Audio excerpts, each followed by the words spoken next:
פעם בארץ אחרת, ישבתי ליד פסנתר וניגנתי, ליד אילת עבדתי במדבר הפרא, ופעם ביום כיפור צמתי.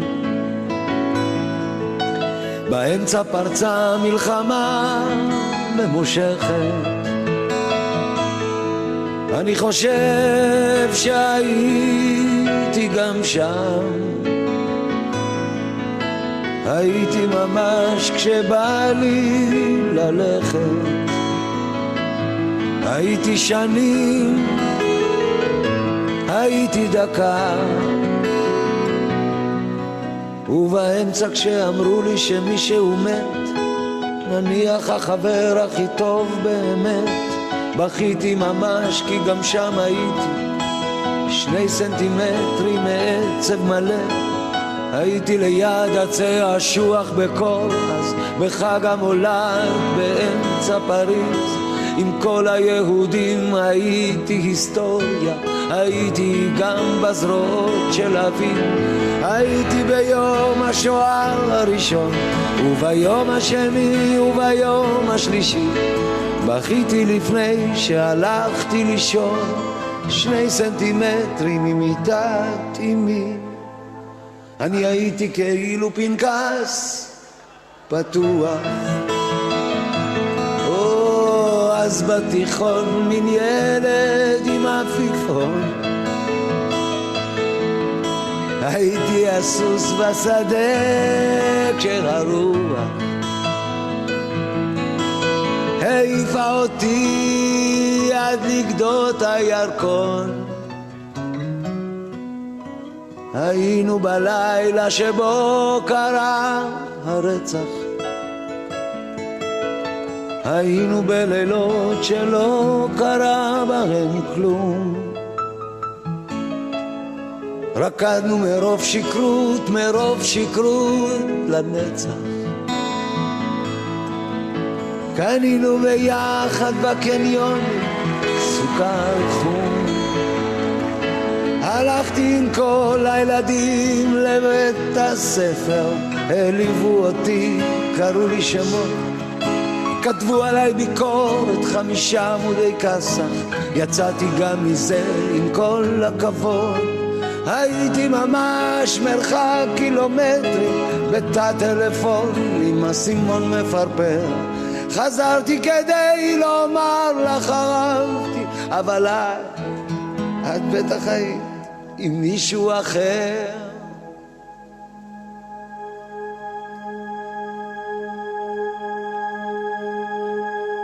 הייתי ביום שעלו לירח, ביום שחזרו, ביום שניסו, אני הייתי זה שנתן לך את הפרח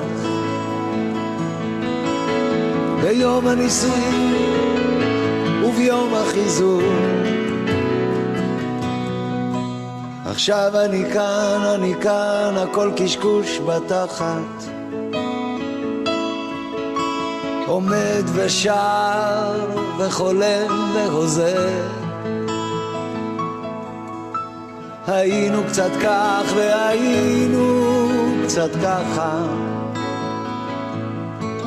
העיקר שהיינו כולנו, בכל זה תשירו איתי, הייתי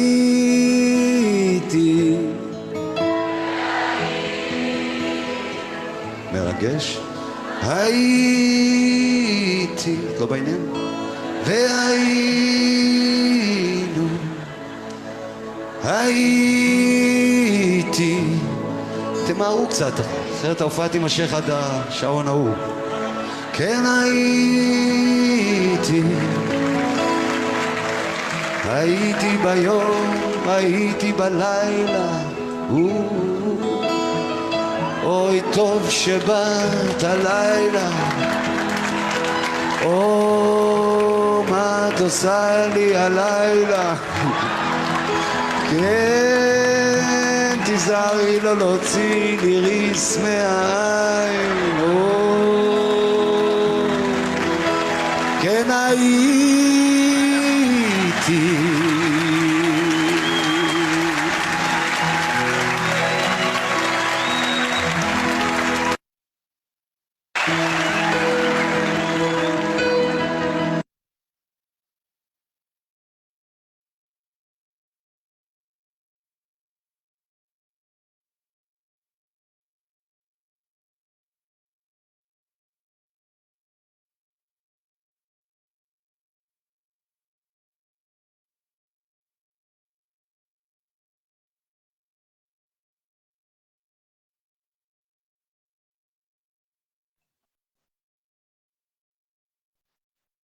Pessoal, boa tarde. Um prazer recebê-los aqui nesse evento, mais um do Museu do Holocausto de Curitiba. Vocês me ouvem? Todo mundo me ouve? Fazendo um... Beleza.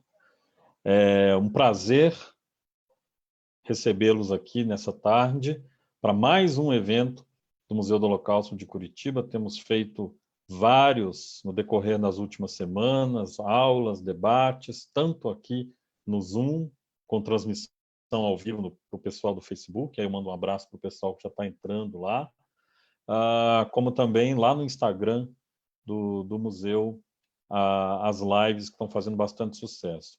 Hoje eu tenho o prazer, a honra de receber aqui o Charles Goldenson, um convidado mais do que especial, para falar sobre um tema importante que tem ganhado cada vez mais relevância nos últimos anos. Tem passado por um período, aí nós vamos conversar, de um boom, uma explosão do que nós chamamos de genealogia, ou genealogia judaica, a construção de árvores genealógicas, buscas por raízes, o advento dos testes de DNA, que mudou completamente o cenário, como as ferramentas que existem na internet podem nos ajudar, principalmente para preenchermos essas lacunas, a importância da nossa própria família, do testemunho ali, de quem está em volta da gente, para construir essas nossas raízes. Vamos conversar bastante hoje, falarmos sobre esses caminhos, como fazer isso, apresentar também, o Charles, algumas ferramentas e também tirar dúvidas para todos que andam, nos últimos anos, buscando pelas suas raízes, completando suas árvores, disponibilizando essas árvores online, e isso também é um dos grandes avanços dos últimos anos.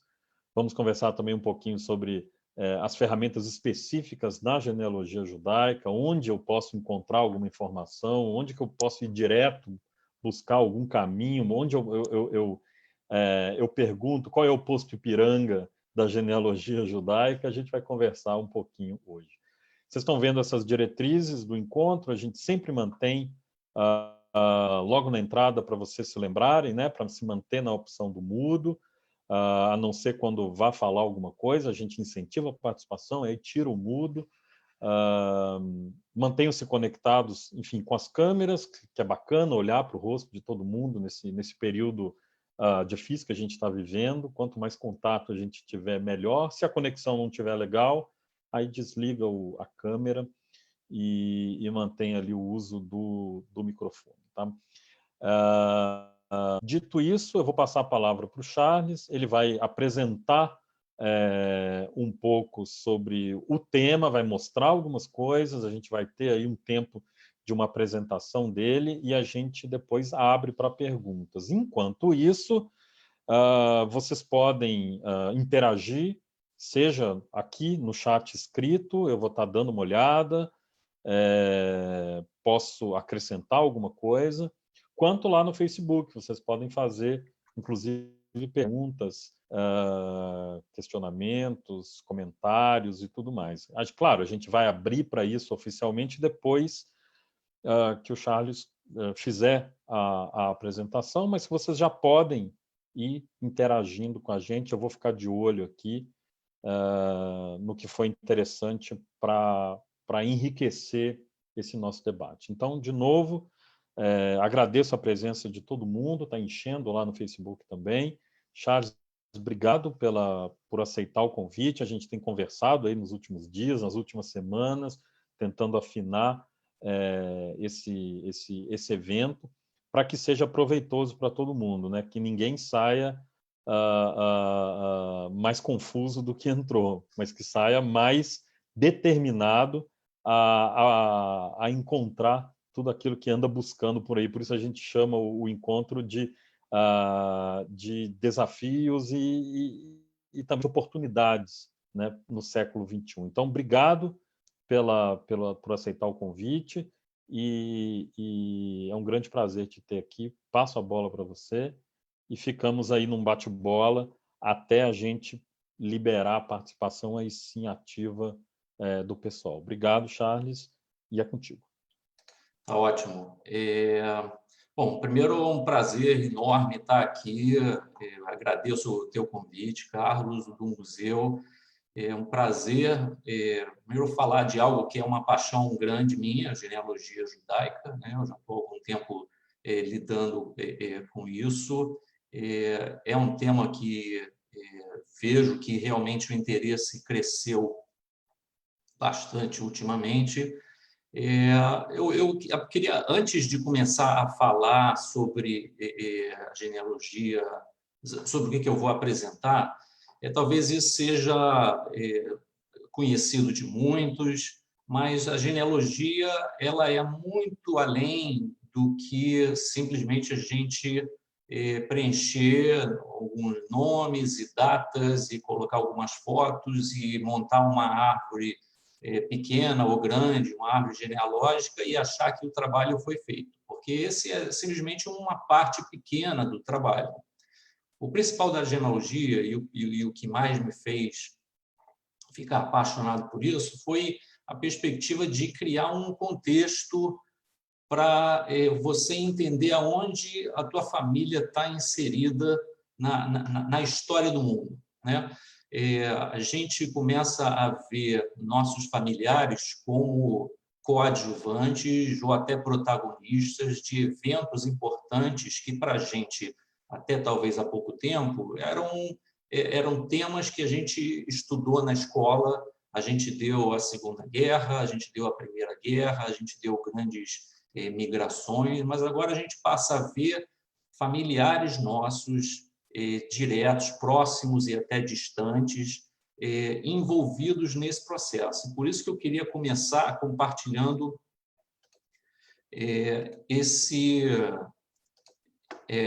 essa tela. Dá para ver a tela? Ótimo. Esse lance de compartilhar a tela, espero que funcione bem aqui, que eu pegue o jeito da coisa. Mas então, por que eu estou mostrando essa certidão? Essa certidão, toda a minha família se origina na Polônia, e essa certidão é uma certidão de óbito de um pentavô meu. Ele faleceu em 1862, numa cidade chamada Gora Calvária. E eu quero ler aqui para vocês um trechinho da tradução dessa certidão. Na vila de Gora, em 11 de março de 1862, às 4 da tarde, compareceu o judeu Isaac Neyman, zelador da sinagoga, 53 anos, e Jankel Pomerantz, chapeleiro, 55 anos de idade, ambos moradores da vila de Gora, e declararam que ontem, às 6 da manhã, faleceu Isaac Worm, e aqui dá para ver o nome Isaac Worm, aqui eu estou mostrando, taberneiro, 83 anos de idade, e aí passa mais informação sobre ele. Por que eu estou mostrando isso aí? Porque eu tenho na minha árvore genealógica várias pessoas que são donos de taberna, donos de estalagem. E aí, há algum tempo atrás, eu fui ler um livro que eu espero... Aqui, ó, esse livro aqui. Ó. O livro se chama A Taberna de Yankel, Judeus, Álcool e a vida no Reino da Polônia. Então, é um exemplo pequeno de como é que uma coisa simples, como talvez uma profissão que você vê numa certidão de óbito, de uma pessoa que para mim é importante, faleceu em 1862 aos 83 anos, quer dizer que nasceu por volta de 1780, está inserido num contexto socioeconômico do Reino da Polônia que é muito, muito particular, muito importante. Então, para mim, isso é muito mais bacana do que simplesmente colocar o nome dele, a data de nascimento e óbito. Isso é que eu queria enfatizar aqui para vocês, que a história passa a ser algo muito mais interessante quando a gente tem os nossos parentes inseridos nela, né? Então, eu resolvi dividir essa apresentação em 4 partes, para que elas sirvam como um guia para quem está começando ou para quem quer começar, mas que também agregue valor para alguém que já começou e já fez alguma pesquisa. Então, vai ter um pouco para todo mundo. Se a gente perguntar, fizer uma enquete entre diversos genealogistas, acho que 9 entre 10, se não 10, os 10 todos vão dizer que o sonho deles é ter a oportunidade, que eles tivessem a oportunidade de conversar com os seus avós, com os seus bisavós, às vezes até com seus pais, enfim, é ter a oportunidade de fazer, de ter conversas bacanas que, infelizmente, talvez por um tema de maturidade, né, a gente é adolescente, criança, a gente não pensa nisso, e quando a gente começa a valorizar esse assunto, muitas dessas pessoas já não estão mais conosco. Então, o primeiro elemento que é imprescindível quando a gente quer começar a fazer uma pesquisa genealógica é chegar a se aproximar aos familiares para fazer uma série de entrevistas, né? Isso eu acho que, de todas as coisas que eu vou falar, é a única coisa que seria para ontem, porque você nunca sabe quem vai estar aqui amanhã, né? Então, eu não digo que eu me arrependo, mas eu lamento muito não ter feito muito dessas entrevistas, dessas conversas, quando os meus avós estavam aqui. Afinal, eles vieram todos da Polônia, tinham muita história, e um sonho meu era poder mostrar o quanto eu consegui para eles e fazer um monte de perguntas de mistérios que eu ainda não consegui resolver, e certamente alguns nunca vou conseguir resolver. Então, acho que a primeira coisa que eu posso sugerir é que a pessoa se organize, planeje entrevistas com seus familiares. Hoje a tecnologia permite isso de uma maneira muito fácil, né? Todo mundo tem um smartphone, senta do lado de uma pessoa, começa a fazer umas perguntas. É bacana levar, por exemplo, alguma foto, algum documento para instigar, né, o início de uma conversa mais aprofundada sobre a família. Todo mundo gosta de falar sobre a sua vida, sobre a sua família. A questão é você saber como criar um ambiente para que a pessoa se sinta confortável para compartilhar coisas que às vezes muitas coisas são felizes, muitas coisas são alegres, mas ainda é importante também a gente conhecer as histórias tristes, né? Então, a criação de um ambiente agradável para essa pessoa. Então, minha sugestão inicial é essa: são as entrevistas dos parentes, listar quais são as pessoas mais idosas, começar por elas, porque não só elas não estarão aqui em algum momento, mas são as que retêm grande parte da história da família, né? E junto à parte de entrevistas, o que eu vejo também com frequência é que as pessoas não prestam atenção naquela caixa de sapato que fica no fundo do armário, guardando cartas antigas, postais com muitas coisas escritas atrás, em idiomas que a gente não conhece, fotos antigas. Tudo isso é um tesouro, muitos mistérios, muitas histórias bacanas da família estão lá paradas esperando pelas pessoas, né, para recuperarem isso. Muita coisa Eu me lembro que quando eu fui buscar na casa dos meus pais, muita coisa era totalmente desconhecida para mim, mas aos poucos é bacana você ver que como tua pesquisa vai ajudando aos poucos a ligar esses pontos, né? Então, não se destrói nada, né? Busquem nas suas casas, busquem na casa dos seus primos, dos tios, nunca deixem ninguém jogar fora nenhum desse material, porque é algo muitíssimo precioso. Então, a primeira recomendação minha, talvez a mais forte de todas, seja essa: a interação com os familiares, os mais velhos, não só os próximos, mas pessoas vivendo em outros países, tios mais distantes. Coletem a maior quantidade possível de informação que vocês possam. Agora, essa reconstrução, né, ela envolve várias ferramentas, né, um quebra-cabeça, basicamente. Né? As pessoas, muitas chegam até, por exemplo, ao Museu do Holocausto e imaginam que vai existir uma ferramenta online que vai resolver todos as dúvidas, vai tirar todas as dúvidas, e essa questão de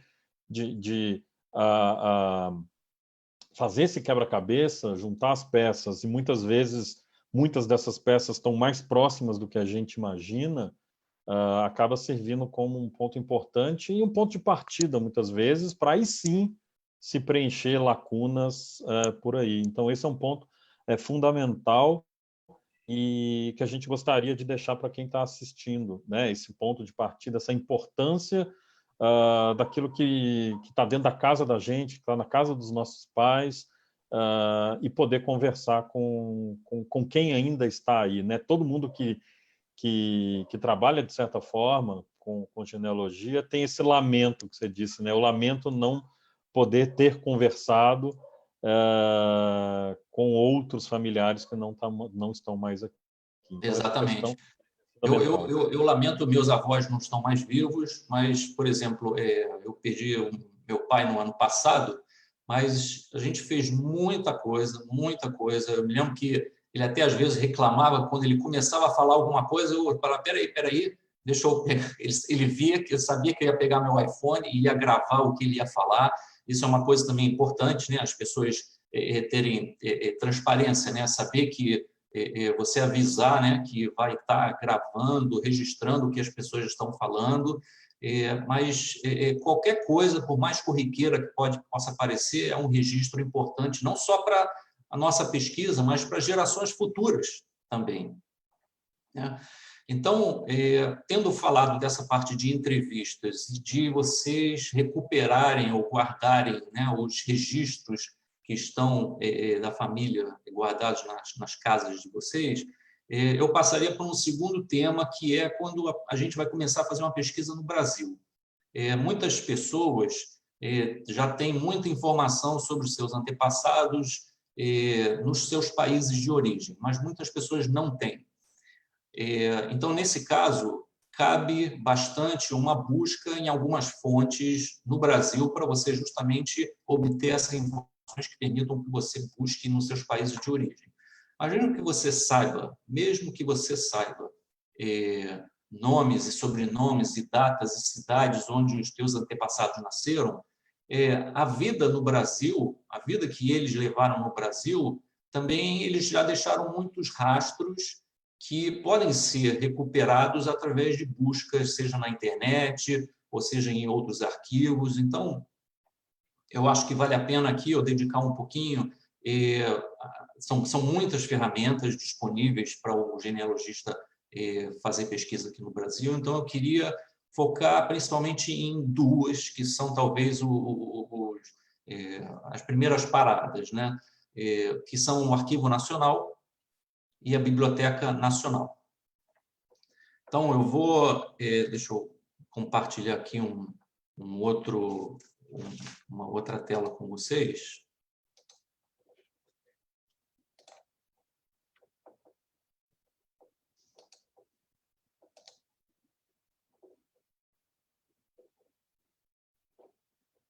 Vocês estão vendo? Tem uma tela cinza, que é um prontuário de estrangeiro. Dá para ver na tela? A gente está vendo a certidão ainda. Ah, tá. Então, acho que eu não cliquei aqui em Share. E agora? Agora sim.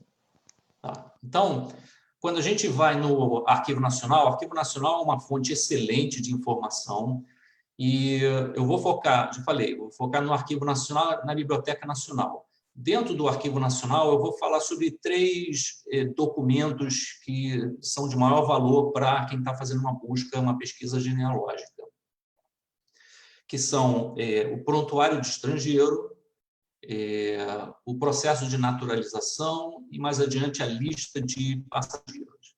Então, o Prontuário de Estrangeiro é um documento que era necessário, nem todo estrangeiro preencheu, nem todo estrangeiro se registrou, né? Mas era um documento que, em tese, era obrigatório a partir de 1938 no Brasil.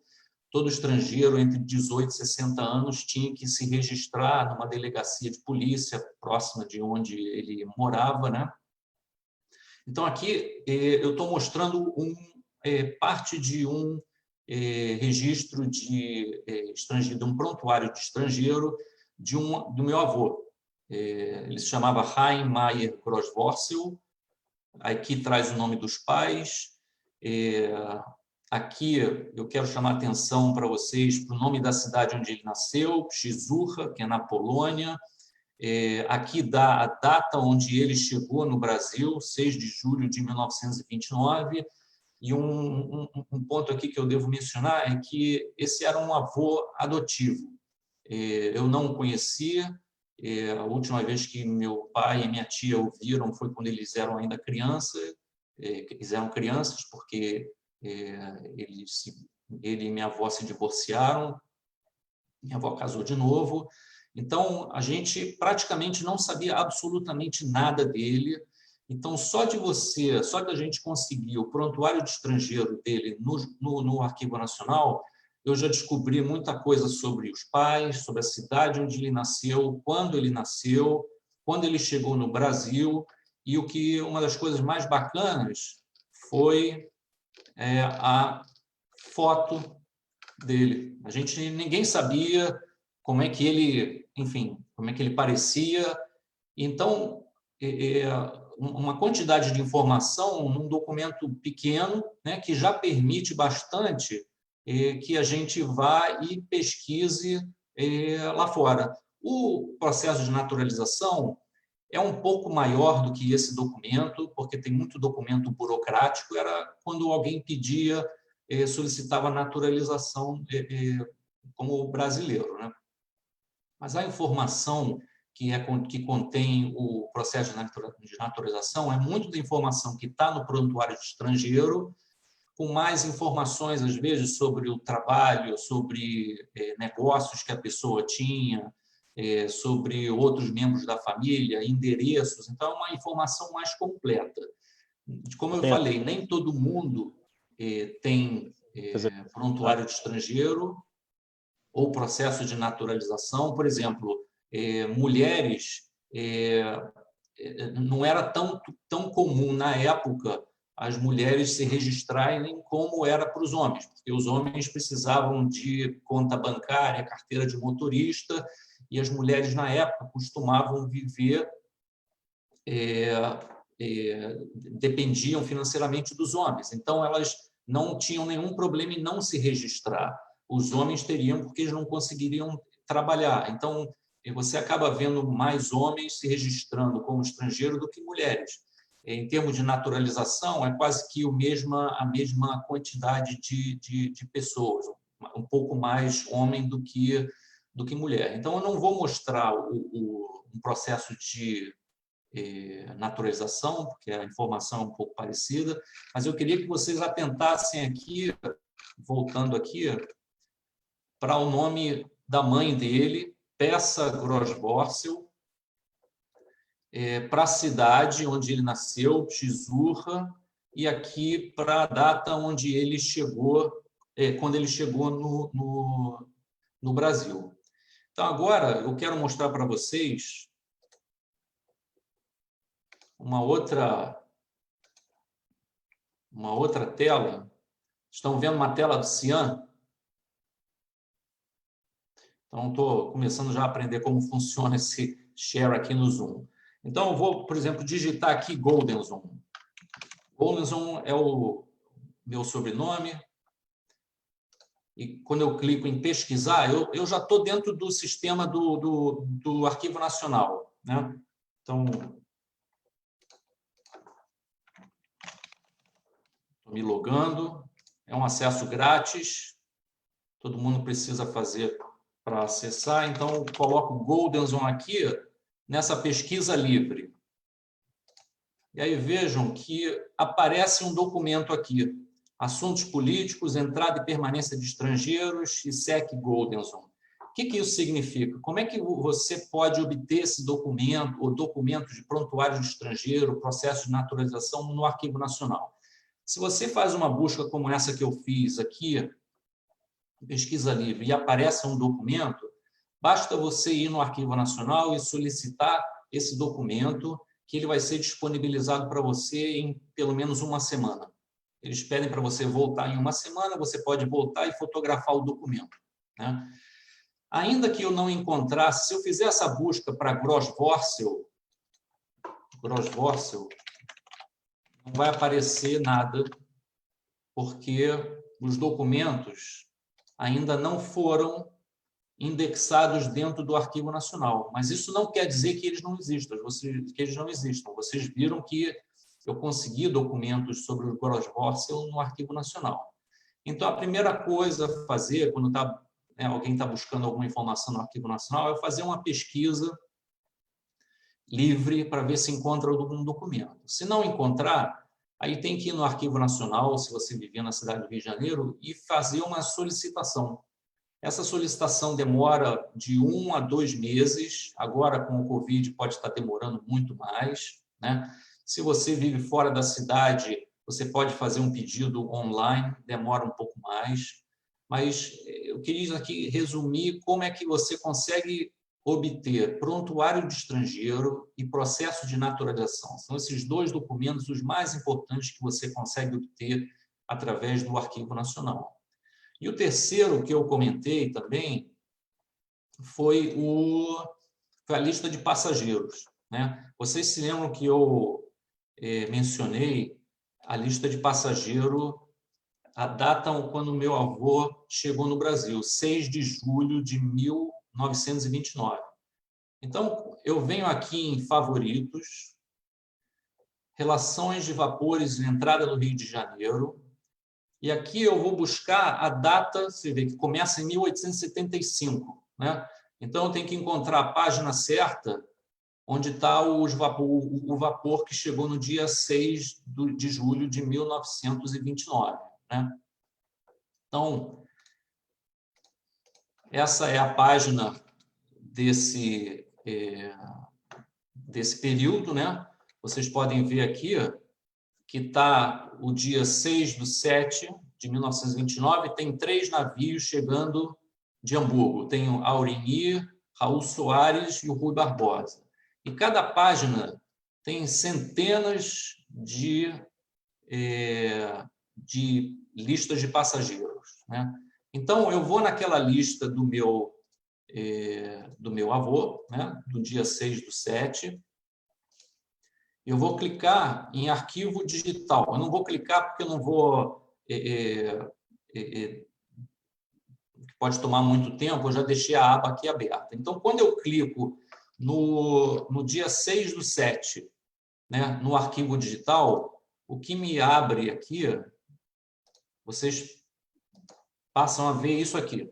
Então, ele chegou de Hamburgo no dia 6/7 de 1929, no vapor Aurigny. Isso é o que vocês conseguem. E aqui tem a lista toda com todas as pessoas que chegaram. E aqui vocês conseguem ver que a pessoa número 83, eu não sei se está muito pequeno, dá para ver?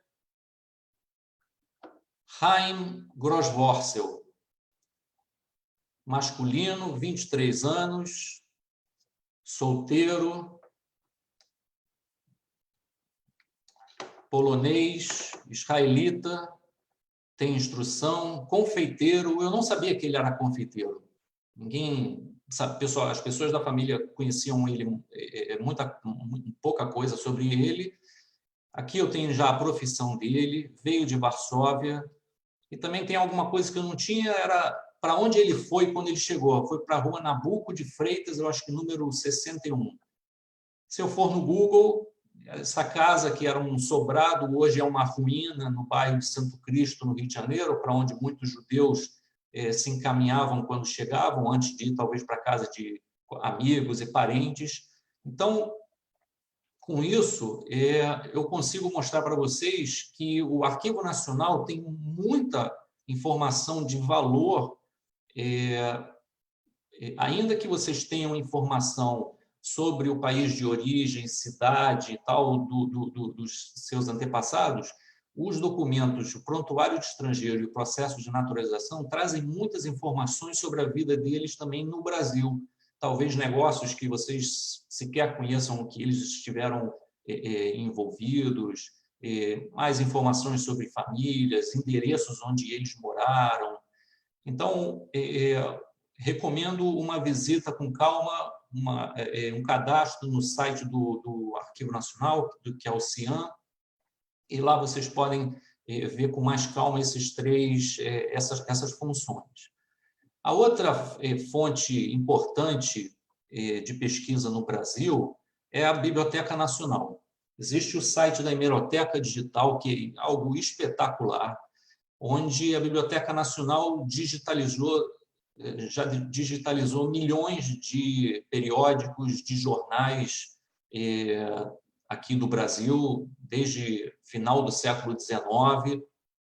E aí você pode fazer uma busca por sobrenome, por endereço, qualquer termo. Então, você pode pesquisar por periódico, por período, se você sabe o período em que o antepassado viveu em determinada cidade, ou por local. Eu sei, por exemplo, que o meu avô chegou e viveu e faleceu no Rio de Janeiro. Então, eu vou escolher local e vou pesquisar tudo que tem sobre o sobrenome Grossworcel na Hemeroteca Digital.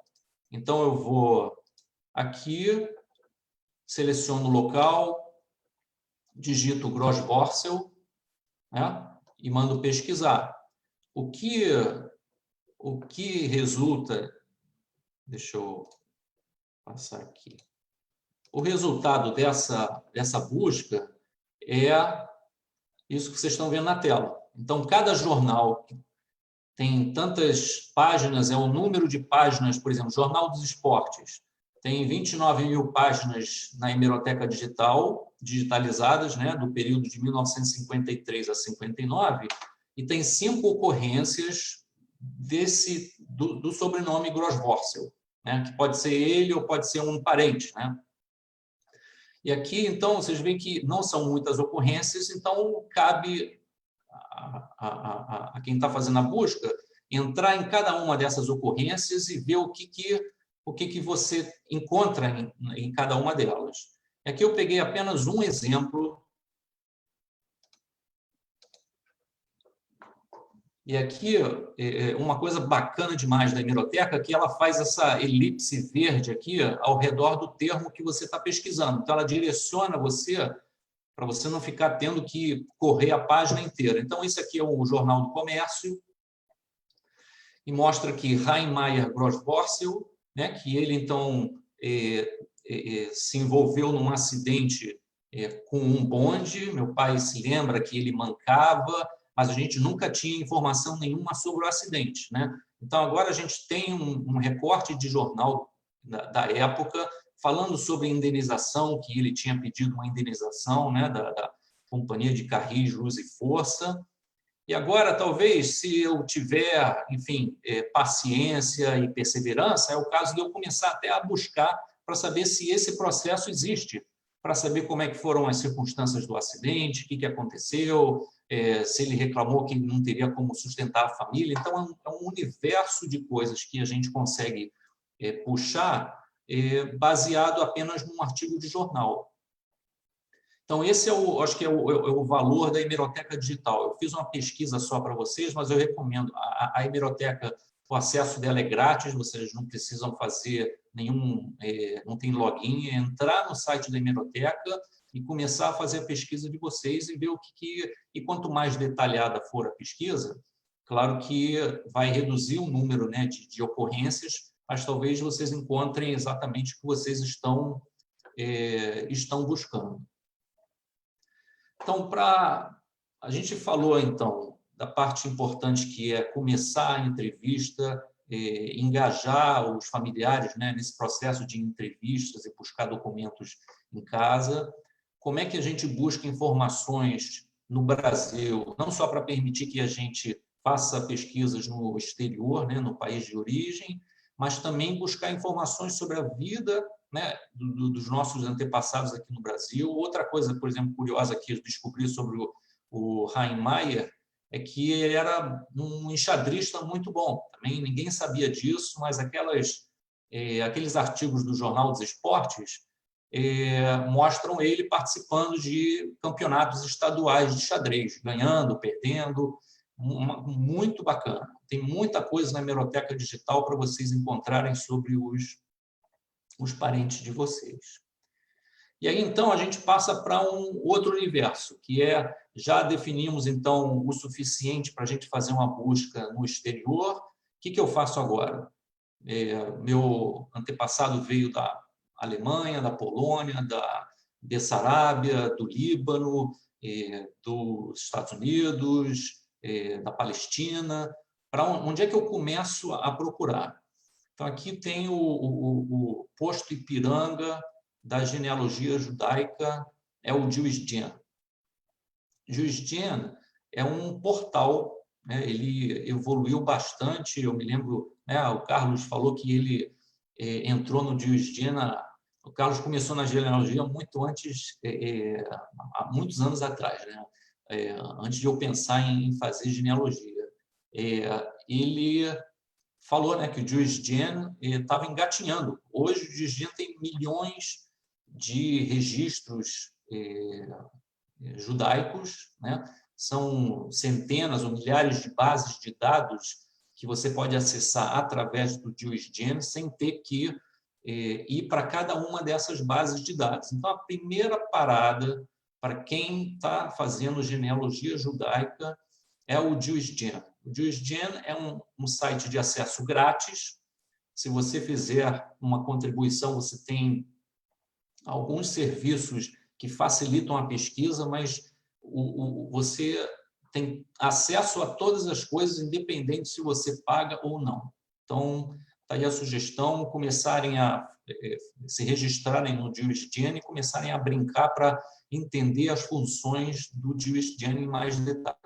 Eu vou mostrar aqui algumas que são talvez não as principais ou as que eu mais utilizo, só para dar um gosto do que vocês podem obter no JewishGen. Eu já estou logado no sistema, então aqui é uma primeira página. Aqui é onde eu faço uma busca unificada por todas as bases de dados do JewishGen. Então, aqui eu entro com um termo que eu quiser, eu já fiz só para demonstrar aqui para vocês, eu estou pesquisando, então, Grossworcel, eu botei aqui o sobrenome Grossworcel e fiz uma pesquisa e vou mostrar para vocês o que acontece quando... E aqui eu posso escolher sobrenome, eu posso escolher nome, posso escolher cidade, é algo bastante completo. Então, quando eu procuro pelo sobrenome Grossworcel em toda a base de dados do JewishGen, o que eu obtenho é isso aqui. São 170 registros, né? Não é um sobrenome muito comum. Se a gente puser lá Rosenberg, vou dizer que o computador vai travar, mas assim, são muitos registros para sobrenomes mais comuns, né? Então, Grossworcel é uma coisa que dá para gerenciar. Então, aqui eu coloquei um exemplo para vocês, são todas as bases de dados onde tem alguma referência a algum Grossworcel. Então, eu vou mostrar, não vou entrar nelas, né? Eu só vou mostrar o resultado de algumas delas para vocês entenderem a potência que é o JuiceGen e o valor que vocês podem obter através do uso desse portal. Então, aqui, o JuiceGen Family Finder, eu cadastrei vários sobrenomes que eu pesquiso em várias cidades.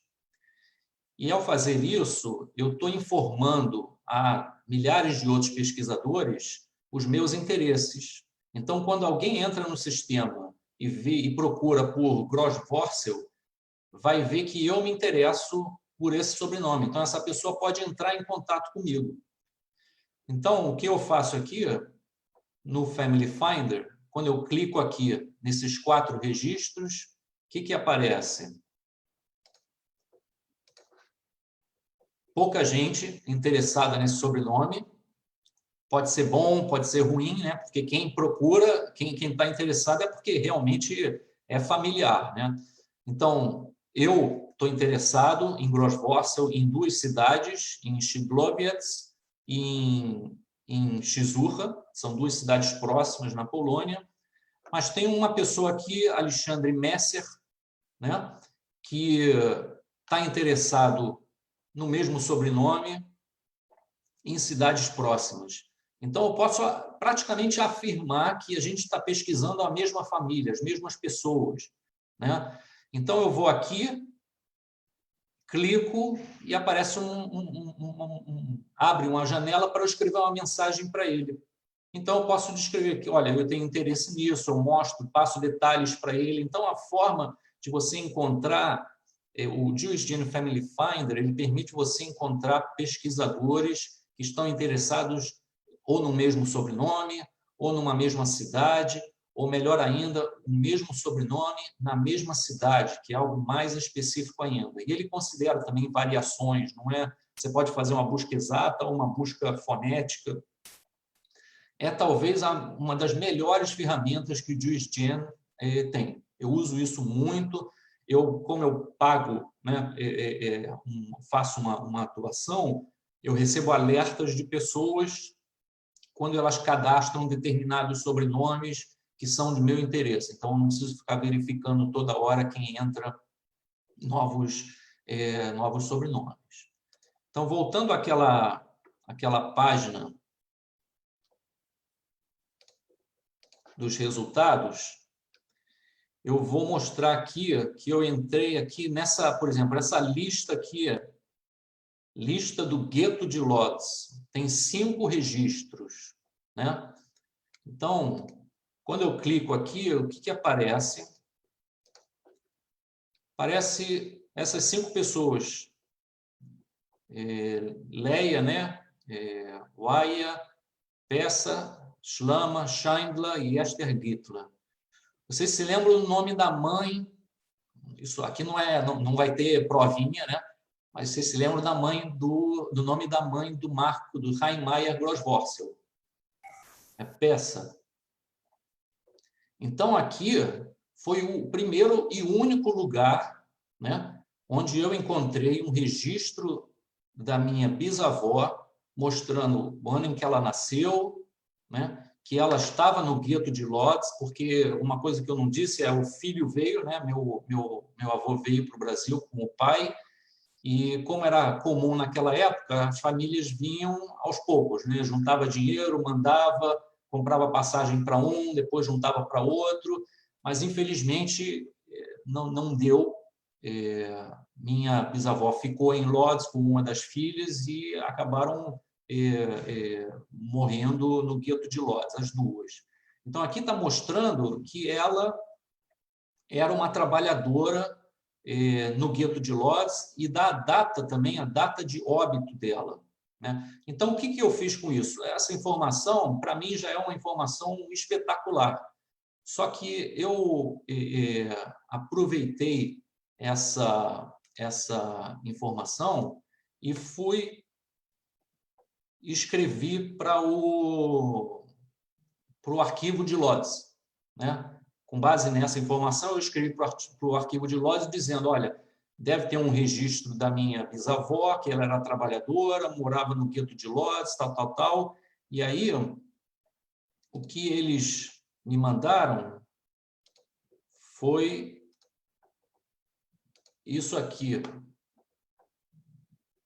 Aí.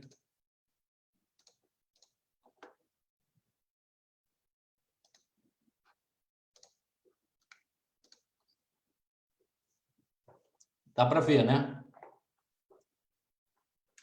Então, isso para mim foi, assim, imagina o entusiasmo meu e da família no momento em que a gente recebe o documento onde ela estava pedindo uma identidade no gueto de Lodz para poder trabalhar. E esse documento vem com uma foto com essa qualidade. Uma foto que meu pai e minha tia, netos, né, netos dela, nunca tinham visto o rosto dela. Essa é a única foto que a gente tem dela, toda a família, né? A única foto dela. Então, a gente ficou super feliz e a gente só conseguiu isso através de um contato que a gente fez depois de ter visto um registro no JewishGen. Então, quero voltar aqui para a tela anterior.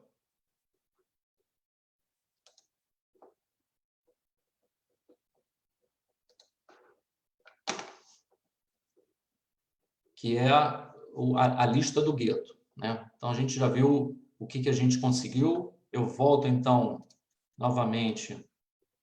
E aqui eu vou escolher mais algum outro tema. Aqui tem sobreviventes, crianças, tem registros de prisioneiros. Então, aqui eu escolhi esse registro aqui. E aqui, esse JewishGen Online Worldwide Burial Registry. Isso aqui é uma coleção de milhões de registros cemiteriais judaicos do mundo todo.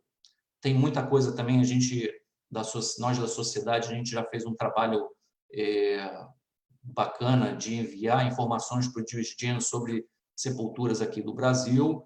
E aqui eu resolvi mostrar para vocês o que eu vou encontrar quando eu clicar aqui nessa região que cobre a cidade de Lodz. Então, aqui está dizendo que tem 5 registros, né? Então, quando eu clico aqui, o que aparece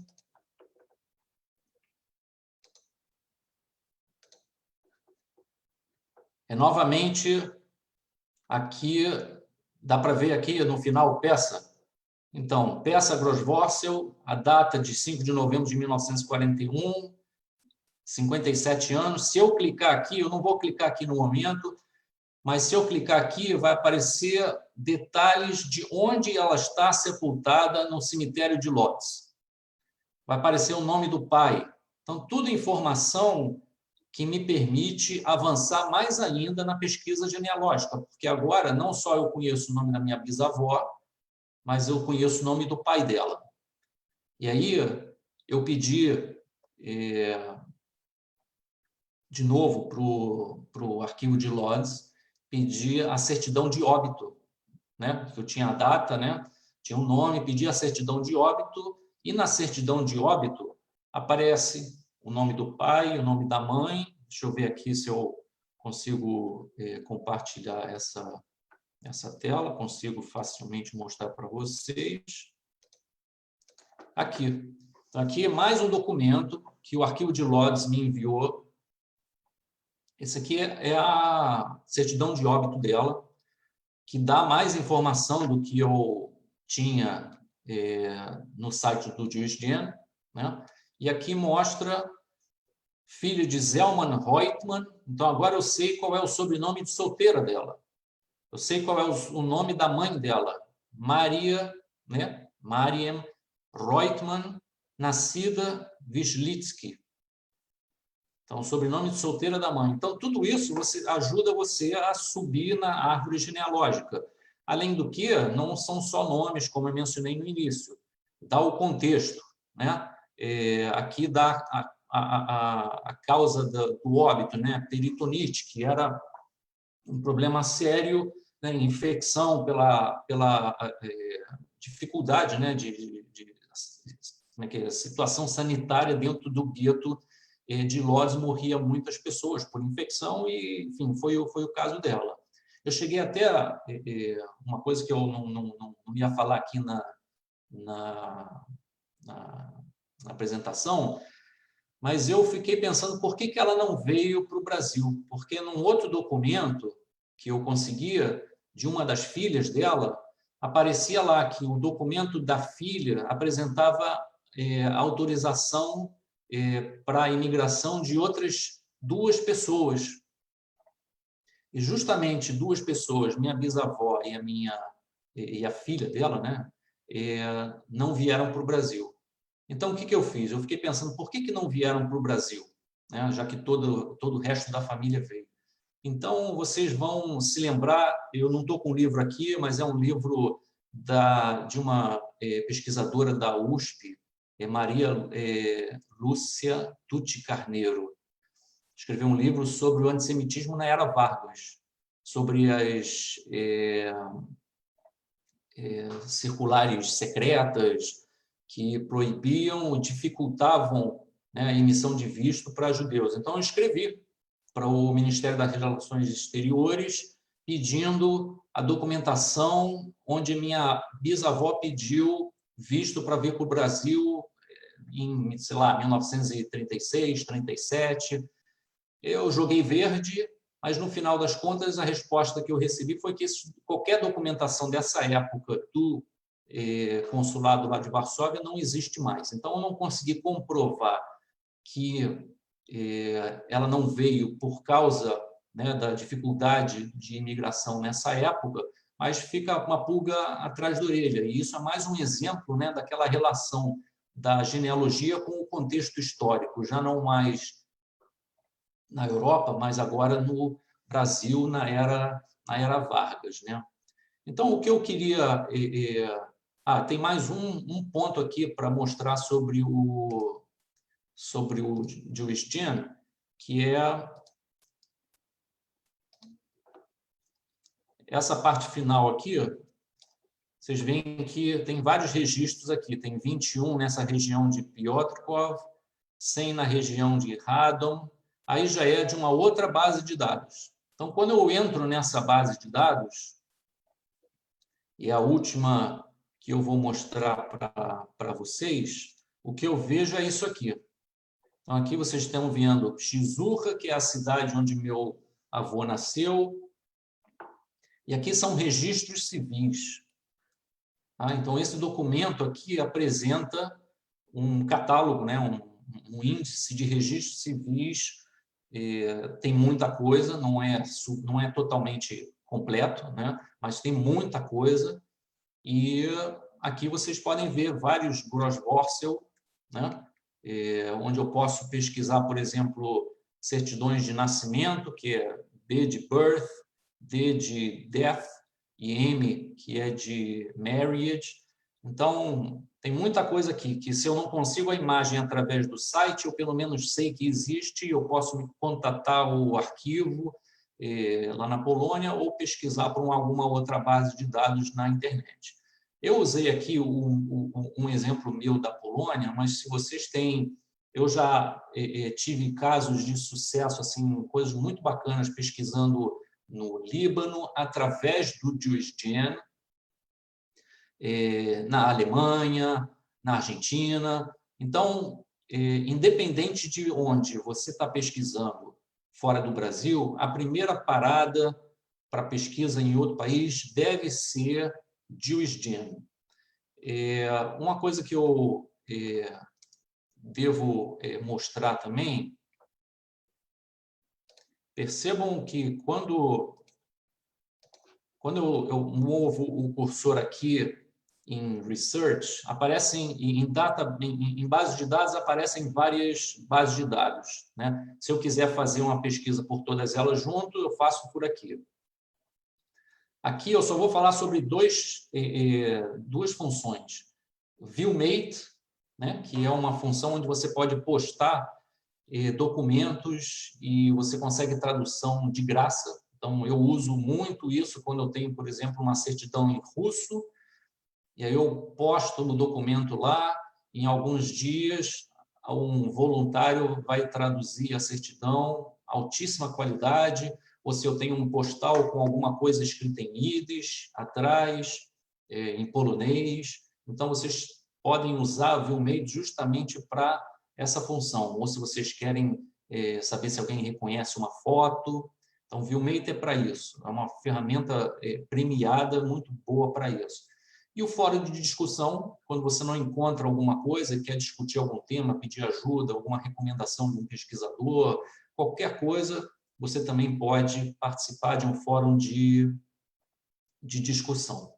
Então, a parte do Diogênio eu vou parar por aqui.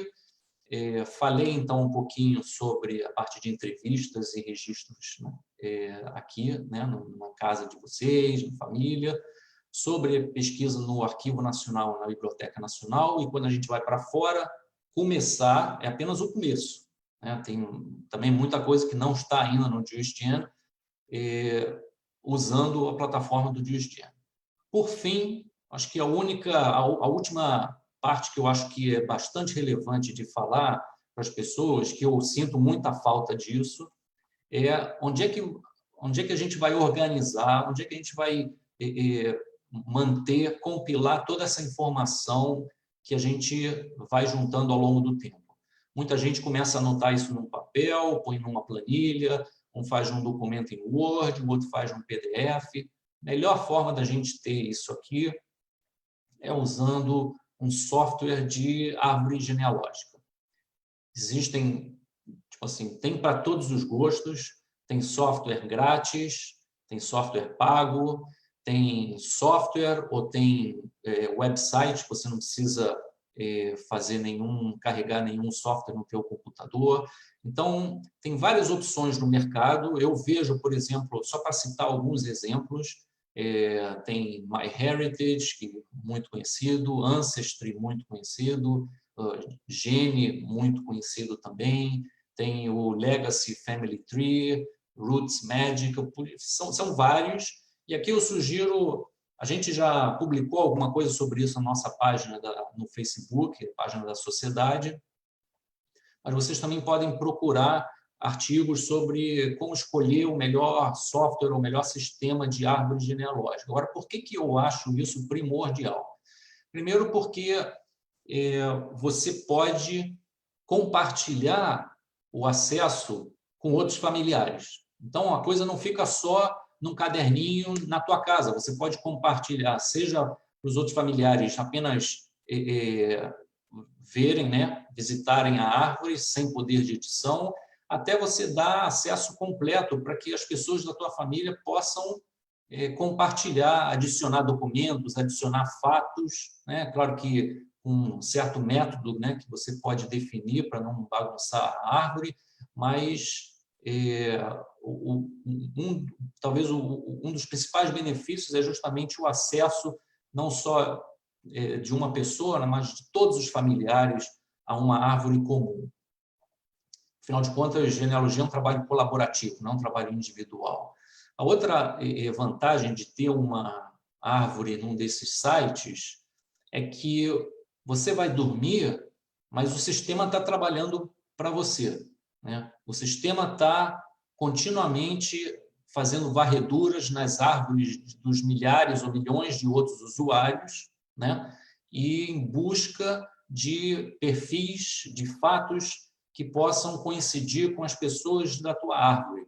E o sistema, então, vai mandar para você propostas. Olha, eu acho que essa pessoa que está na árvore de fulano, com um nome um pouquinho diferente, é a mesma que está na tua árvore, então eu sugiro que você verifique. Então, você tem uma ajuda muito grande, porque esses sistemas vão sugerir tanto registros, né, que podem ter a ver com as pessoas da tua árvore, como também vai sugerir pessoas. Então, se você descobre que tem uma pessoa que é o mesmo indivíduo na tua árvore, significa que você descobriu uma pessoa que tem o mesmo interesse na tua família. Por que ele tem esse interesse? Será que ele tem mais informações, mais documentos? Será que ele tem fotos que você não tem? Isso, enfim, eu podia ficar aqui a noite inteira falando de exemplos que eu tive sobre nesse aspecto. Então, compartilhar a árvore, deixar um legado, né? Deixar para frente uma coisa bacana montada para filhos, para netos, tudo isso é razão para a gente colocar toda essa informação, mesmo porque na medida em que você vai entrevistando pessoas, vai coletando informações, a quantidade de informação vai crescendo de tal forma que a melhor coisa é usar um software que foi construído para isso, né? E talvez, por fim, para fechar, a gente não falou disso hoje, é um tema super extenso, né? Os testes de DNA, mas para você obter o melhor resultado, né? Otimizar o dinheiro que você gastou no teste de DNA, é importantíssimo você ter uma árvore genealógica, porque quando uma pessoa que é uma correspondência de DNA teu quer entender como é que vocês dois são, né, compartilham DNA, sem uma árvore genealógica fica muito difícil o diálogo, porque a gente não sabe, né, que ramo da família é comum entre nós dois. Então, está aí resumindo, talvez o debate todo entrevistas, coleta de documentos, busca no Brasil, né? Arquivo Nacional, Biblioteca Nacional, existem outras fontes também, e começar no exterior pelo Jewish Gene. Basicamente é isso, eu sei que o tema é extenso, eu tentei resumir bastante e também passar alguma coisa que fosse de valor, tanto para quem estivesse começando, como para quem estivesse um pouco mais avançado. E então agora eu fico à disposição aí para, se houver qualquer dúvida, esclarecer. Agradeço mais uma vez aí a oportunidade, Carlos, do museu, por poder falar aqui e mostrar também o trabalho da sociedade. Obrigado, Charles. Estava falando sobre esses softwares, esses aplicativos de árvores e tudo mais. Além deles estarem trabalhando e criando essas conexões, eles também têm uma ferramenta que eu acho muito interessante desses aplicativos, que eles também buscam as incongruências, né? Você começa a ter uma árvore muito grande, você começa a perder um pouco o controle das datas e tudo, e ele vai te avisando, olha, essa pessoa aqui tá registrada que o casamento dela, ela tinha 6 anos de idade. Olha, dá uma olhada que eu acho que tem um problema.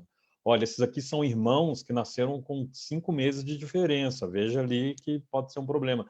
Então, também, esses aplicativos, eles ajudam a identificar essas incongruências. É muito interessante. Eu tenho... Não é uma coisa fácil de se fazer, mas eu tenho a minha árvore, por exemplo, eu tenho a minha árvore no Ancestry, tenho uma árvore no MyHeritage e tenho uma árvore no Gene. Não é fácil manter as três atualizadas. A no Gene não está tão atualizada como a do MyHeritage e do Ancestry, mas por que eu faço isso? Eu faço isso porque tem algumas pessoas que só têm árvore no MyHeritage, outras que só têm no Ancestry. Então, não só porque às vezes eu também falo sobre as ferramentas, então eu preciso saber como elas são usadas, mas também eu já tive boas dicas, né, do MyHeritage, boas dicas do Ancestry, então acabo obtendo benefício do uso dos dois, né? O MyHeritage, inclusive, acaba compartilhando, de certa forma, com o Gene, né? Isso. O Jewish Gene é uma ferramenta que eu conheci, a gente brinca, né, na época que tudo isso ainda era mato, ali por volta de 2002, final de 2002, de 2003, e é impressionante como esse portal tem recebido e tem essa possibilidade de trabalhar com dezenas de outros bancos, né? Então, a partir do Jewish Gene, você consegue chegar em vários outros bancos e que tem evoluído bastante nos últimos anos. Eu quero te começar com uma pergunta, não é uma pergunta técnica, não, é uma pergunta, enfim, de contexto, é uma coisa que a gente conversou até para definir o tema de um dos nossos eventos, que é o que a gente está chamando de uma explosão, de um boom de pessoas que têm buscado esse tipo de ferramenta, que têm buscado esses aplicativos e tudo mais. Tudo isso partiu de uma percepção da equipe do museu, né? O museu, enfim, vai fazer 9 anos de vida, e aí nos últimos 3, 4 anos, a gente tem visto cada vez um número maior de pessoas que nos procuram buscando alguma referência, buscando uma ferramenta, fazendo alguma pergunta, como eu faço, e a gente tem percebido que isso tem aumentado, e ficou com uma percepção, né? E aí, conversando com um especialista, né, como você, eu refaço a pergunta. Essa percepção tem fundamento, ou é só uma percepção nossa? E se ela tem fundamento, o que a gente pode imaginar que seriam os motivos, as razões com que nos últimos poucos anos todo esse mundo da genealogia, principalmente no que diz respeito às ferramentas, tem crescido, e também o interesse das pessoas, também aqui no Brasil, né? O Brasil, com a população, a sociedade brasileira, com características um pouco diferentes no que diz respeito à ancestralidade do que em outros lugares do mundo. Essa percepção, ela é real? E se ela é real, a gente pode atribuir a quê? Ou a quais fatores? A gente vê um número grande de pessoas, por exemplo, todo ano costuma ter, esse ano, infelizmente, a gente estava programado em San Diego uma conferência de genealogia judaica, né, que todo ano acontece, enfim, localmente, né, as pessoas, né, face to face, mas em função da pandemia, a gente está vendo como é que a gente vai fazer isso online, né, para não perder o ritmo. Mas uma coisa que se observa é que, assim, há 15 anos atrás, ou há 20 anos atrás, quando foi a primeira conferência, não dá para comparar com quase 2.000 pessoas que participam agora. Isso a gente pode ver em função da internet, né, que o acesso a informações de registros ficou muito mais fácil, então as pessoas agora não precisam ficar numa sala empoeirada de máscara. Hoje precisa usar máscara para outra razão, mas não para isso, né? Visitando arquivos, né? Se deslocando. Então, de casa, muita coisa pode ser obtida. É claro que nem tudo, muita coisa ainda depende de visita de arquivos, contratação de pesquisadores e tal. E a outra coisa que houve também, a gente volta ao que você falou, do teste de DNA. O teste de DNA era muito caro até alguns anos atrás. Ele foi baixando o preço absurdamente. Então, hoje, você consegue testes por $49 numa promoção, talvez 80 fora de uma promoção. Então, isso começou a atrair muita gente, até que fosse por brincadeira. Eu tenho interesse em ver a minha ancestralidade. E aí você começa a se envolver nisso. Pessoas que trabalham sério com isso começam a te contatar porque viram o teu resultado, então você acaba, direta ou indiretamente, se envolvendo nisso. Então, as empresas, por exemplo, MyHeritage, investe demais em propaganda para mostrar a importância, né, do teste de DNA e das ferramentas, né, da genealogia tradicional. Então, acho que são esses dois elementos: o advento da internet, né, que permitiu que a informação ficasse muito mais disponível de forma fácil para para um universo muito maior de pessoas, e também a redução do preço, né, a facilidade de acesso a testes de DNA, que no passado era uma coisa assim, só de doido que pagava $1.000 para um teste de DNA. Hoje, eu não sei se eu comentei com você, Carlos, eu tenho uma pilha aqui de teste de DNA na minha casa, né, que assim que eu descubro um parente que eu acho que é interessante testar, eu vou lá, converso, explico o que é o teste, né, o que traz, né, benefícios e tal, o que pode mostrar, e pergunto se, sem custo nenhum, eu gostaria que você testasse, né? Testes que custam, que eu comprei, sei lá, por $49, $59, né? Então, é uma coisa muito, muito acessível, que traz uma informação muito, muito relevante, muito relevante. Tem essa questão do do enriquecimento desses bancos com materiais, com informações, é muito relevante, né, para hoje. Eu até estava conversando, dei um exemplo de que lá no JewishGen, em 2002, 2003, eu tive acesso à existência de um documento que ficava guardado, microfilmado no Museu do Holocausto de Washington, com que seria alguma documentação de trabalho de um dos meus bisavôs no gueto de Lodz. E existia simplesmente a referência que existia essa microfilmagem, que ela estava lá.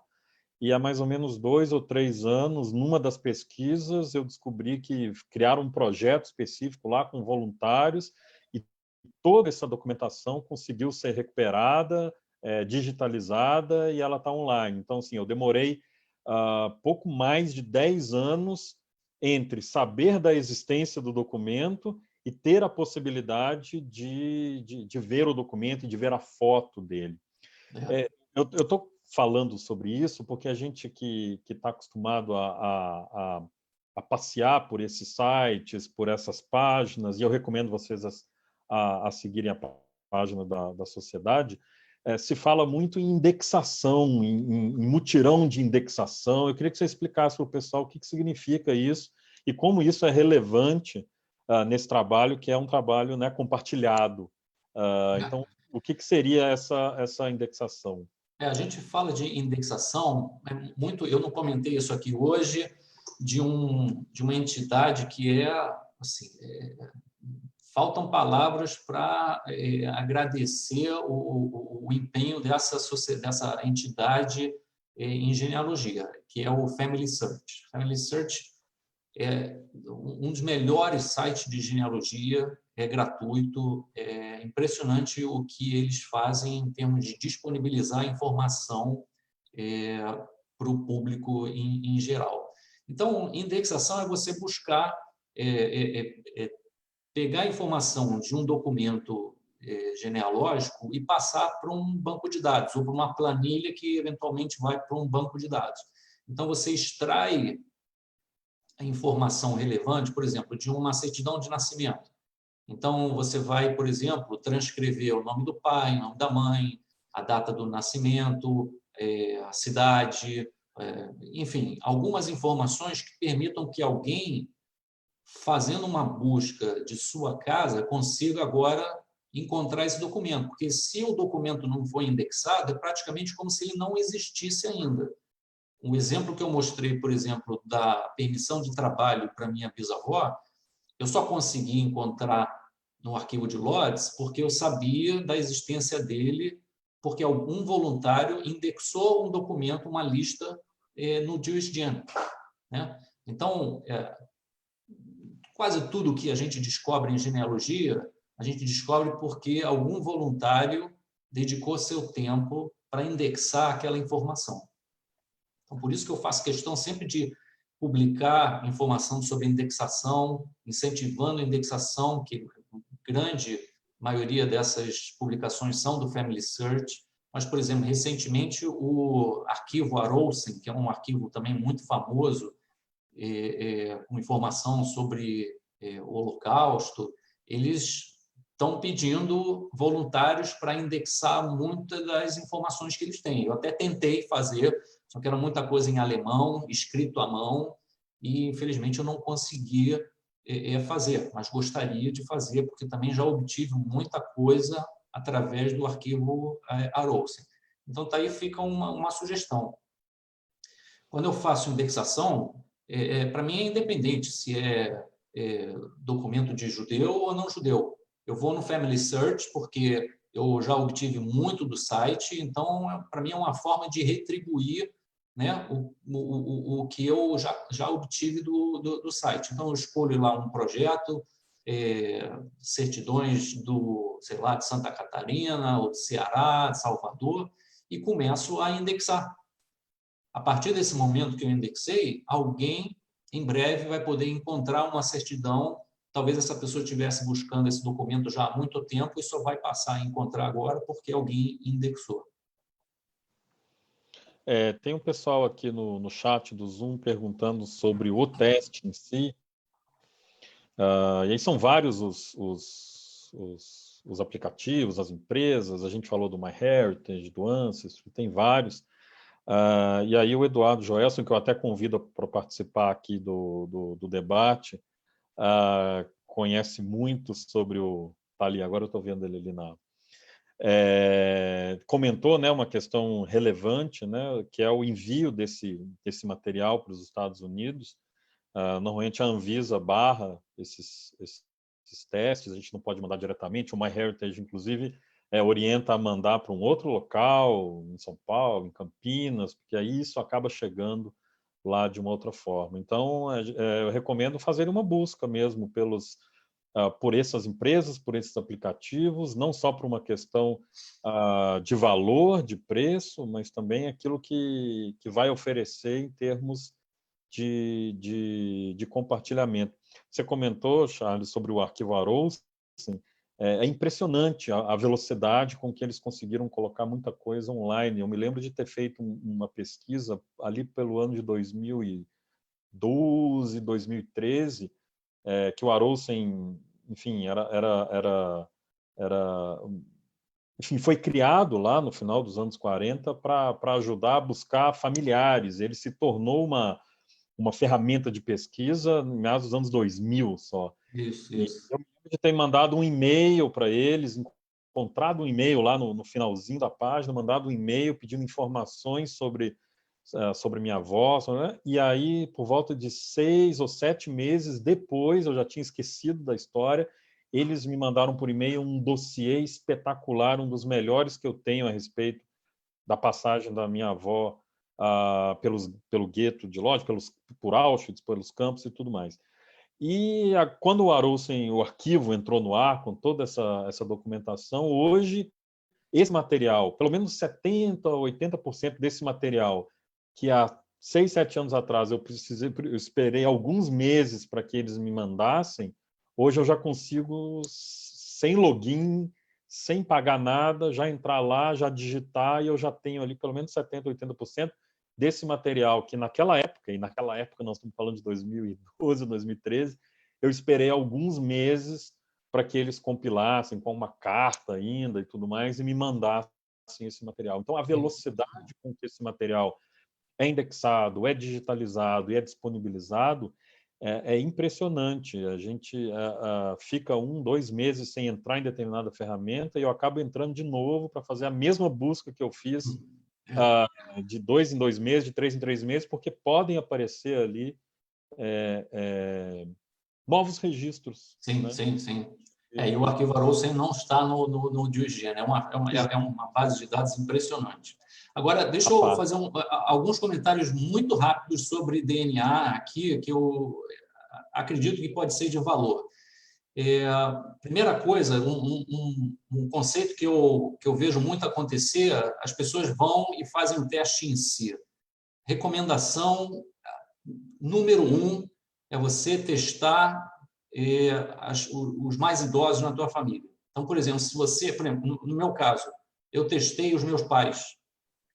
Eu não fiz o teste, né? Porque se eu testei meus pais, eu sou filho biológico dos dois, isso eu sei. O meu DNA é parte do DNA dos dois. Então, se eu fizer, não é a melhor estratégia. Agora, se eu tivesse os meus avós vivos, melhor ainda seria testar os avós. Então, esse é um conceito importante para a gente usar bem o dinheiro que a gente tem para esses testes. Isso é uma coisa, definir se você tem pais vivos ou avós vivos, amanhã saia para fazer o teste neles. Né? E o outro conceito, a gente tem 4 empresas importantes, 4 empresas que têm o teste: Ancestry, MyHeritage, 23andMe e o Family Tree DNA. A escolha da empresa não é uma coisa, não é algo super complexo, mas não deve ser feita simplesmente na base do custo, né? Porque você tem com muitos quesitos que devem ser considerados na hora de escolher qual a melhor empresa a testar. Vou dar um exemplo aqui. Tem empresa que permite você transferir o dado dos resultados para outra empresa. Tem empresa que não permite. Então, por exemplo, se eu faço o teste no Family Tree DNA, eu posso transferir os meus resultados para o MyHeritage, mas eu não posso transferir para o Ancestry nem para o 23andMe. Então, ao não transferir para esses dois, eu deixo de ser comparado com esses dois, né? Agora, se eu fizer no Ancestry, eu faço no Ancestry e posso transferir para o Family Tree DNA e para o MyHeritage. Então, eu passo a ser comparado com o maior universo de pessoas. Isso é uma estratégia boa. Existe um outro site, GEDmatch, que resolve parte desse problema, mas só uma parte pequena. Então, em resumo, a gente já publicou alguns artigos na nossa página sobre como selecionar a melhor empresa para você fazer o teste. Então, eu sugiro que quem tiver alguma dúvida, escreve para a gente, entre em contato através do nosso e-mail, a gente pode ajudar na seleção do melhor teste, dependendo da estratégia que a pessoa tem. Né? O Fernando aqui no Facebook está perguntando se essas ferramentas ajudam só quem tem ascendência de judeus Ashkenazim. No caso do JewishGen, não. É diferente, por exemplo, do JRI, da Polônia. Existem bancos específicos, né, judeus na Ucrânia, na Polônia, na Hungria. Alguns o JewishGen acaba abraçando, outros não. Você tem que acabar pesquisando em outras fontes, mas o JewishGen, não. O Eduardo está colocando algumas informações, eu até estou meio repetitivo, mas eu estou fazendo o convite também para o Eduardo participar. Ele está falando aqui que o FTDNA é o único que faz teste em linha patrilinear, né? Ou seja, dos ancestrais homens. Isso faz uma diferença?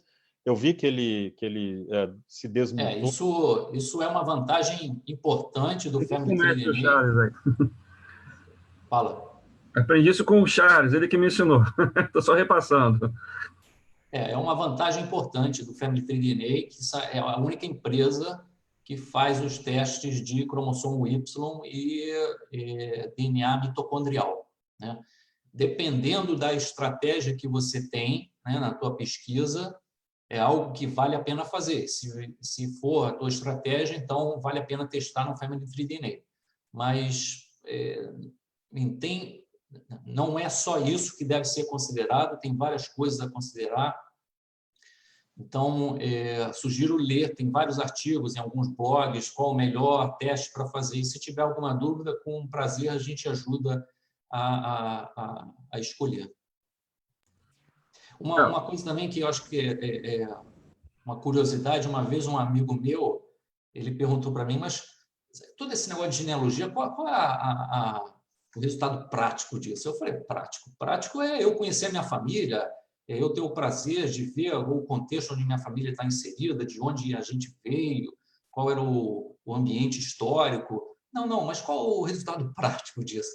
Então, ele queria, assim, mas isso leva algum dinheiro? Você está ganhando algum dinheiro com isso? Tal.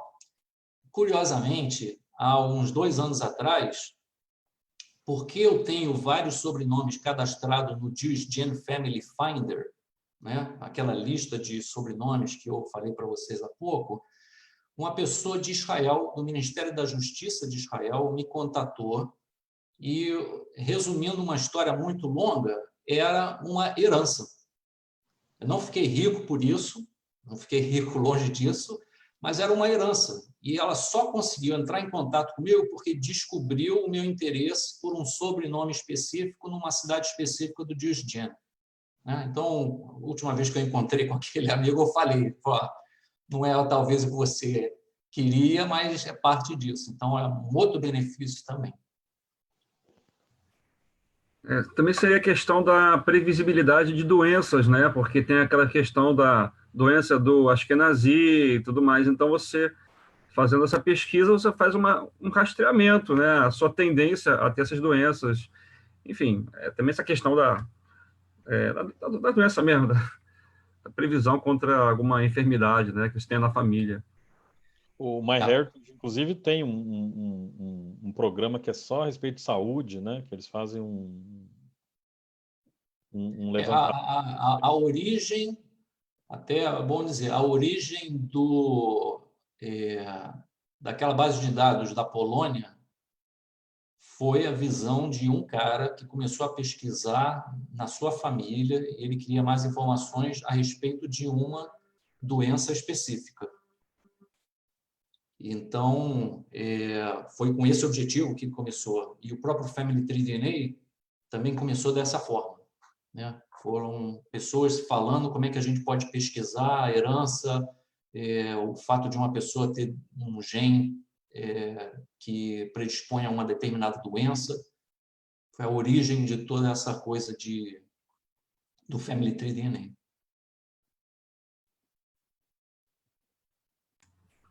Bem, eu só, assim, até uma contribuição do Charles, né? Eu estava pesquisando parentes que tinham sobrenome parecido com o meu. Aí o Charles falou: se eles têm o mesmo sobrenome que você, é bem possível que a sua linha seja patrilinear. Então, sugiro você fazer o teste do FT-DNA da linha patrilinear. Então, enfim, essa é uma forma de você escolher qual teste de DNA você deve fazer. Certo, Charles? Exatamente. O principal é o autossômico. Esse todo mundo tem que fazer. Esse é o que dá mais, a princípio, mais valor para o dinheiro que você investe, é onde você vai obter aquela lista grande de pessoas que compartilham DNA com você e é o teste mais barato que tem. Agora, para algumas coisas, para alguns casos específicos, até para poder trazer mais evidência da relação biológica entre duas pessoas, aí sim vale a pena fazer o teste do cromossomo Y, no caso do patrilinear, ou do DNA mitocondrial, para você pesquisar a tua linha matrilinear, o DNA que você herda através das mulheres, né? Então, eu herdei da minha mãe, ela da mãe dela, da minha bisavó. Então, você consegue estudar esses dois lados, mas são testes mais caros, né? Com poucas pessoas comparado com o universo que você tem de teste de DNA autossômico, e muitas vezes você faz o teste e não consegue obter o mesmo benefício que você obtém com o teste autossômico. Não é uma coisa trivial para você obter bons resultados do mitocondrial e do cromossomo Y.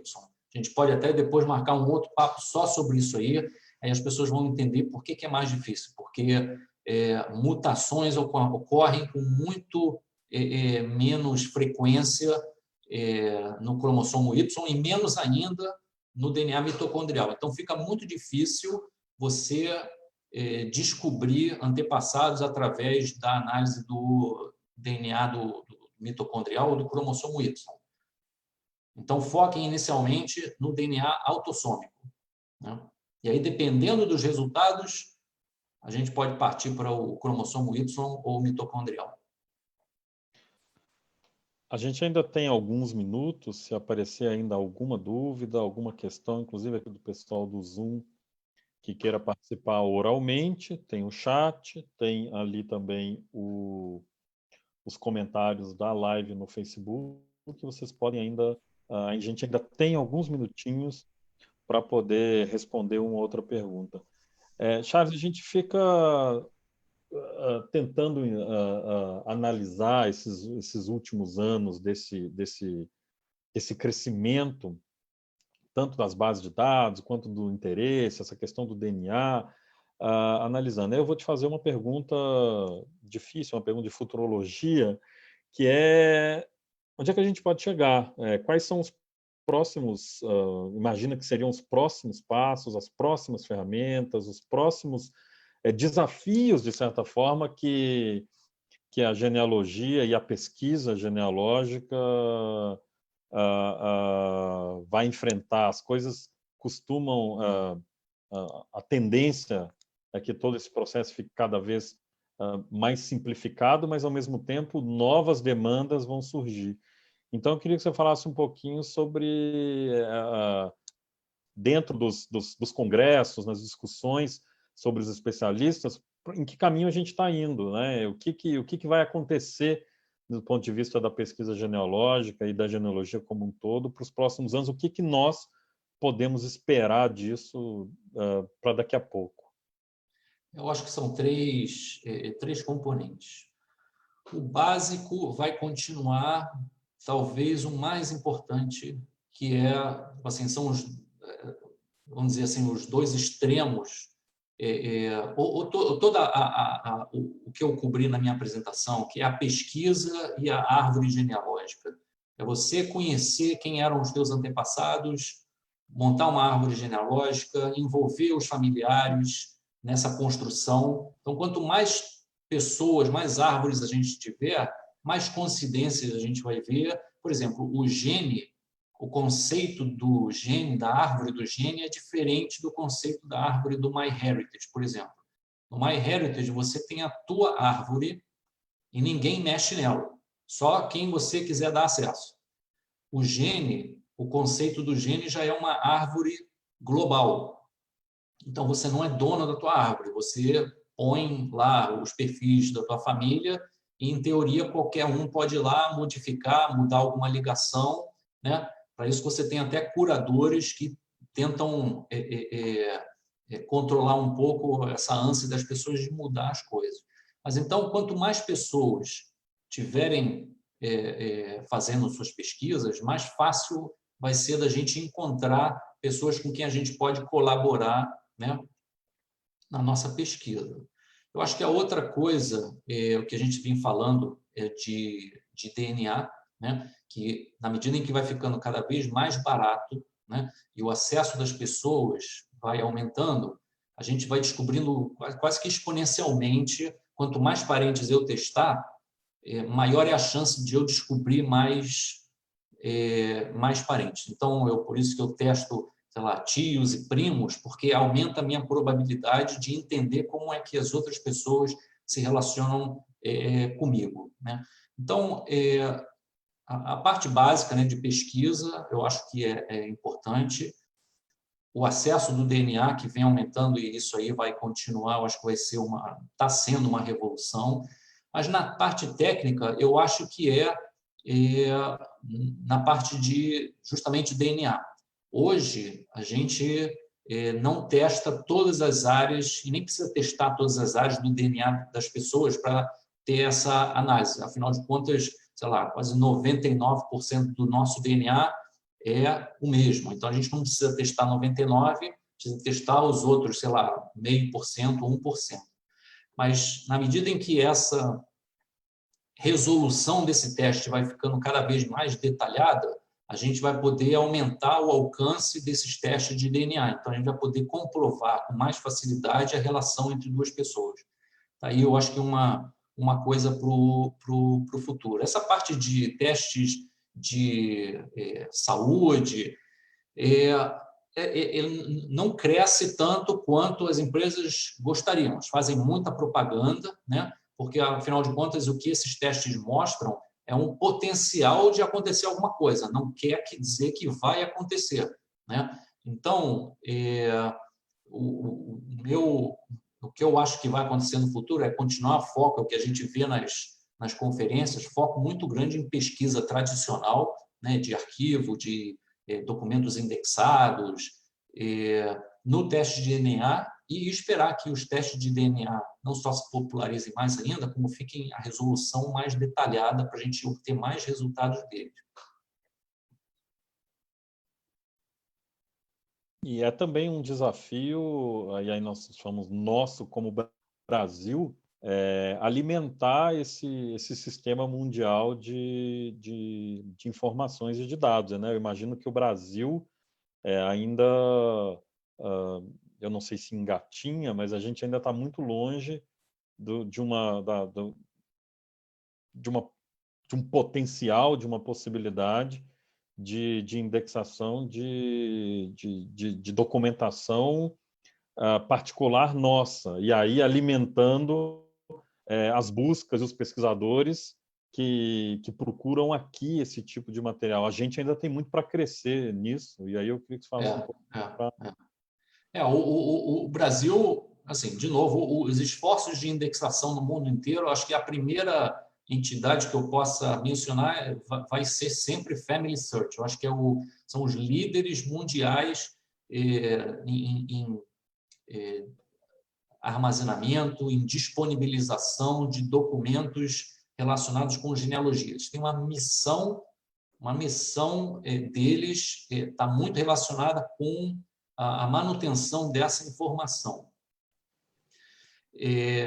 Então, no caso do Brasil, isso avança bastante, tem muita indexação relacionada com o Family Search e outras entidades. Eu acho que no que o Brasil está atrasado é essa parte de genealogia genética. Isso vai crescer, está atrasado, eu acho que principalmente porque o acesso, como acho que o Joelson mencionou, às vezes é dificultado porque tem outro problema em aduana, hoje em Anvisa, porém tem um grupo muito bacana, né, de pessoas que fazem parte de um grupo de genealogia genética brasileira, tem um grupo no Facebook bacana, e pessoas dentro desse grupo já discutiram e criaram um processo junto com o pessoal de Campinas, né, acho que de Viracopos, e o processo funciona. Você consegue trazer, você consegue enviar kits. Então, eu acho que o que deixa um pouco o Brasil atrás é esse protecionismo, essa dificuldade de você ter acesso aos kits em comparação com Estados Unidos, por exemplo. Mas a tendência com o tempo é que isso, enfim, eventualmente a gente vai ter muito mais brasileiros envolvidos nisso. E também teve processos de cidadania de Portugal, Espanha, que também foram aí um motor grande de interesse das pessoas em genealogia, em tentar encontrar, né, Polônia também. Polônia também, tá? Não esquece. Polônia também, de querer encontrar suas raízes para poder justificar uma cidadania, uma segunda cidadania. Eu me lembro que há um ano atrás, talvez, eu fui no Arquivo Nacional e, assim, as pessoas, e já há bastante tempo, estavam totalmente atoladas em trabalho por causa da quantidade de trabalho adicional que surgiu, sei lá, nos últimos 3 ou 4 anos, em função desses processos de cidadania, de dupla cidadania. Mesmo também, inclusive, né, criados pela situação política do Brasil, que estava complicada, economia, recessão, tal. Então, muita gente buscando uma alternativa, seja para agora ou para o futuro. Então, isso resultou numa atividade muito grande para o Arquivo Nacional. É isso, pessoal. A gente já está estourando nosso tempo.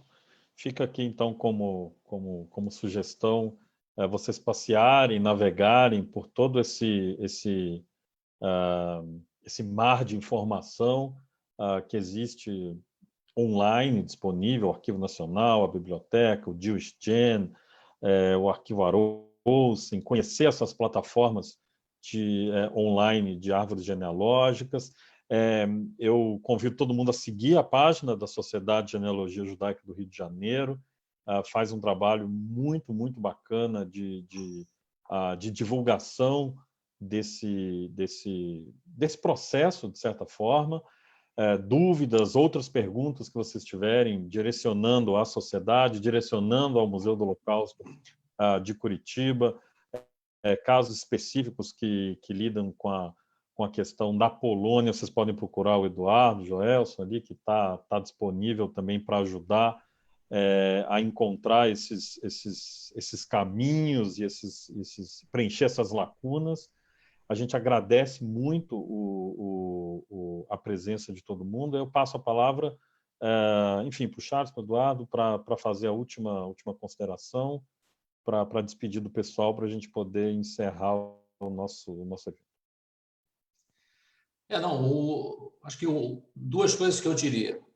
Duas coisas que são, acho que, urgentes, né? Que são aquelas entrevistas que eu falei no início, né? Não esqueçam da vovó, da bisavó, do papai, do vovô, né? Muitas histórias importantes que eles têm, né? E daquela caixa de sapato, né? no fundo do armário, são coisas que precisam acontecer logo, e teste de DNA dessas pessoas. Isso é o que, digamos, a gente tem que fazer agora, o mais rápido possível. O outro é o meu, digamos, incentivar as pessoas a olharem a história de uma maneira diferente. Né? Como é que a gente... qual é o tema? Escolham qualquer tema, mas um tema em que os nossos antepassados estiveram envolvidos. Né? Por que, por exemplo, os nossos antepassados vieram para o Brasil, enquanto que muitos foram para os Estados Unidos? Uma pergunta simples, né? Mas que já instiga, já direciona para vários questionamentos, visita de vários sites, né? Por que os nossos antepassados saíram do Oriente Médio logo depois da Guerra da Independência, ou mesmo antes? Então, comecem a ver os processos históricos, né? Tendo sido ou moldados, né? Ou processos em que os nossos antepassados pegaram carona, são representantes da história da nossa família. Né? A história fica muito mais prazerosa, muito mais bacana, de sentar com os nossos familiares, nossos filhos, nossos netos, e mostrar, olha como é que vovô, por que vovô veio, eu aprendi isso na escola, enfim, colocar a família de vocês num contexto histórico. Esse, para mim, é a coisa mais bacana que eu obtenho da genealogia. Quero agradecer, Charles, muito obrigado de novo. Eu acho que esse é o início de uma parceria bacana, alguns projetos que a gente pode colocar na pista aí para os próximos meses. Agradecer a presença de todo mundo. Lembrar que esse evento vai estar disponível na página do Museu do Holocausto de Curitiba, então vocês vão poder ter acesso ali, rever, às vezes perder uma ferramenta, perder um detalhe, quer ver como é que funciona ali a entrada, vocês podem assistir, vai estar disponível lá. Amanhã a gente vai ter uma live no Instagram com o Bruno Leal, do Café História, eu convido vocês, vai estar sendo divulgado isso nas redes do museu, e em breve também os próximos eventos aqui no Zoom, com transmissão ao vivo no Facebook. Eu quero agradecer, de novo, muito obrigado, Charles, por disponibilizar esse tempo e transmitir esse conhecimento para o pessoal, e esperamos que daqui saiam muitas pesquisas e muitas dúvidas, e a gente está à disposição para ajudar. Tá? Então, um abraço. Estou vendo o Marcelo ali, um abraço, o pessoal no Facebook, a Blima que estava comentando ali, um beijo, a Isabela, o pessoal que acompanha a gente, a Ilse, Porto Alegre, um abraço. Muita gente vendo, e muita gente vai ter a oportunidade de ver também agora que o evento fica gravado e fica online. Tá bom, gente? Fiquem bem, cuidem-se, fiquem protegidos. A gente nós estamos longe um dos outros agora, mas em breve estaremos todos juntos, poderemos nos abraçar, espero. Enquanto isso não acontece, eu peço para vocês se cuidarem, se protegerem, cuidarem das pessoas que vocês amam, e em breve estaremos todos juntos nos tantos eventos e nas tantas oportunidades que a gente vai ter de estar junto. Tá bom? Obrigado, Charles, obrigado, Eduardo. Obrigado por todo mundo que participou, que escreveu. Vai ser um prazer vê-los novamente nesse espaço aqui que a gente tem proporcionado. Valeu? Um abraço e nos vemos em breve.